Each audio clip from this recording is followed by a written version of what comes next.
السلام علیکم پیارے بچوں، 8th کلاس کیسے ہیں آپ؟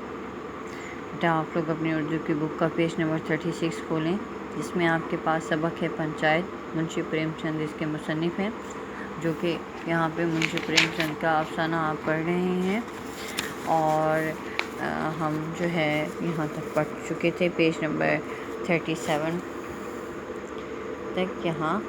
اب دیکھیے پنچایت کے بارے میں آپ نے جو ہے پڑھا تھا، اور آپ کو میں نے باقاعدہ طور پہ بتایا بھی تھا کہ جب کوئی فرد مسند انصاف پر بیٹھ جاتا ہے تو اس کی نظر میں سبھی برابر ہو جاتے ہیں، وہ ہمیشہ حق کا فیصلہ کرتا ہے۔ ٹھیک ہے، پنچ کا فیصلہ ہمیشہ انصاف اور ایمان پر مبنی ہوتا ہے۔ وہ دوستی کی خاطر اپنا ایمان نہیں بیچتا، اسے صرف اور صرف انصاف کی بات ہی سوچتی ہے، اور اس کی زبان سے صرف کلمہ حق ہی نکلتا ہے۔ تو یہ جو ہے یہاں پہ عدل و انصاف کے بارے میں ہمیں یہاں پہ ایک سبق ملے گا۔ ٹھیک ہے، دیکھیے گا، آج ہم پڑھتے ہیں یہاں سے۔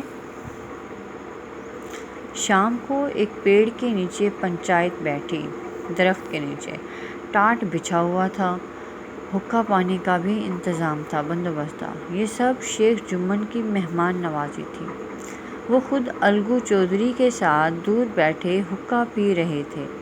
جب پنچایت پوری بیٹھ گئی تو بوڑھی بی نے حاضرین کو مخاطب کر کے کہا، بوڑھی بی یہاں کون ہے؟ جمن کی، شیخ جمن کی خالہ جان ہیں، خالہ ہیں، بوڑھی خالہ ہیں، جنہوں نے جو ہے شیخ جمن پر جو ہے کے خلاف پنچایت بٹھائی تھی کہ وہ اپنی خالہ کا خیال نہیں رکھتا، اور جو ہے ان کی جائیداد کا وارث بھی بن گیا، لیکن اب ان کا جو ہے خیال نہیں رکھتا، جس کی وجہ سے اس نے پنچایت بٹھائی۔ دیکھتے ہیں کہ آگے کیا ہوتا ہے۔ پنچو، آج 3 سال ہوئے۔ بوڑھی خالہ جو ہے جو جتنے پنچ بیٹھے تھے سب لوگوں کو مخاطب کر کے اس نے کہا، میں نے اپنی سب جائیداد اپنے بھانجے جمن کے نام لکھ دی تھی، اسے آپ لوگ جانتے ہوں گے۔ جمن نے مجھے تاحین حیات ساری عمر روٹی کپڑا دینے کا وعدہ کیا تھا۔ سال 6 مہینے تو میں نے اس کے ساتھ کسی طرح رو دھو کر کاٹے، بہت مشکل سے کاٹے، گزار لیے، مگر اب مجھ سے رات دن کا رونا نہیں سہا جاتا، برداشت نہیں ہوتا۔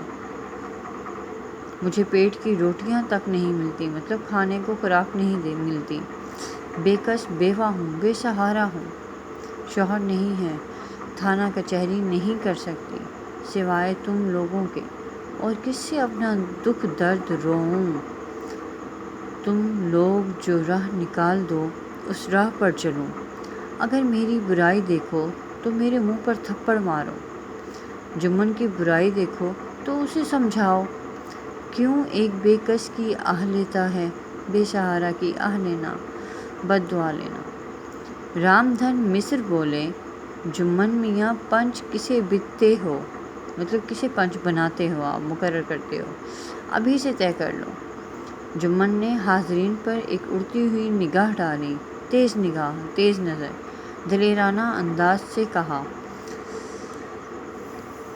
بہادری سے کہا، خالہ جان جسے چاہیں پنچ بنائیں، مجھے عذر نہیں ہے، عذر بہانہ یا کوئی تکلیف۔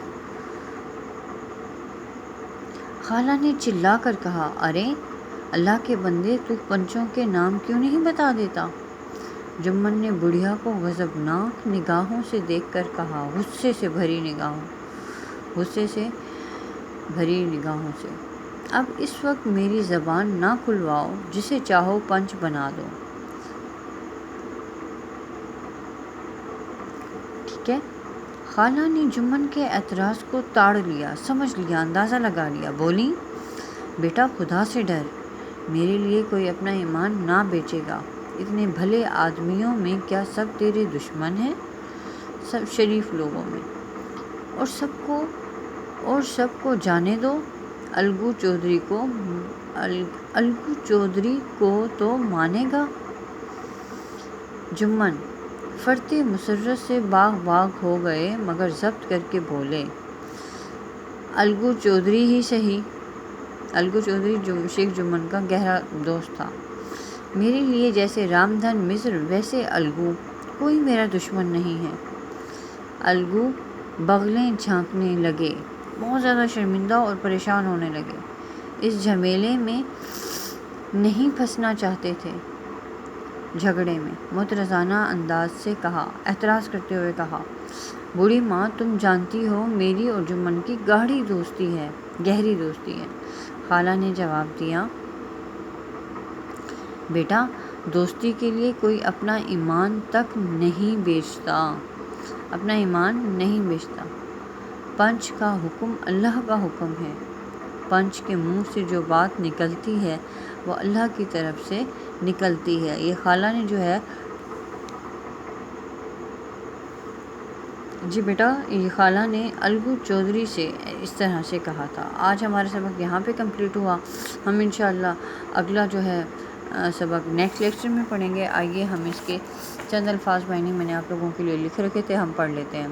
پیڑ درخت تاہین حیات تا عمر بے کس بے سہارا، اڑتی ہوئی نگاہ تیز نظر عذر بہانا، تاڑ لینا اندازہ لگانا، بھلے آدمی شریف آدمی، فرتے مسرت بہت زیادہ خوشی، باغ باغ ہونا محاورہ ہے بہت خوش ہونا، بغلیں جھانکنا شرمندہ ہونا، جھمیلے جھگڑے معترضانہ انداز اعتراض کرنے کا انداز، گاڑھی اور گہری۔ ٹھیک ہے، یہ آپ نے پڑھ لیا بیٹا۔ آئیے میں آپ کو گھر کا کام اسائن کرتی ہوں۔ آپ کا گھر کا کام کیا ہوگا؟ سبق کے الفاظ معنی اچھی طرح آپ یاد کریں گے۔ آپ نے دوست کے نام خط لکھنا ہے، ناکامی پر اظہار ہمدردی، یہ آپ کا ہوم ورک ہوگا جو کہ آپ فرائیڈے والے دن اسکول میں سبمٹ کرانے آئیں گے۔ ٹائمنگ آپ کے پاس 9 تا 11 ہوگی اور آپ لازمی اس جو ہے ہوم ورک کو سبمٹ کروانے آئیں گے۔ یہ ہے آپ کے پاس خط نمبر 10، دوست کے نام خط۔ ٹھیک ہے، اور طریقہ جو آپ کو سکھایا گیا ہے آپ اسی طریقے سے کریں گے، کسی قسم کی کوئی مسٹیک نہیں کریں گے۔ ٹھیک ہے بیٹا، انشاءاللہ اگلے لیکچر میں ملاقات ہوگی۔ اللہ حافظ۔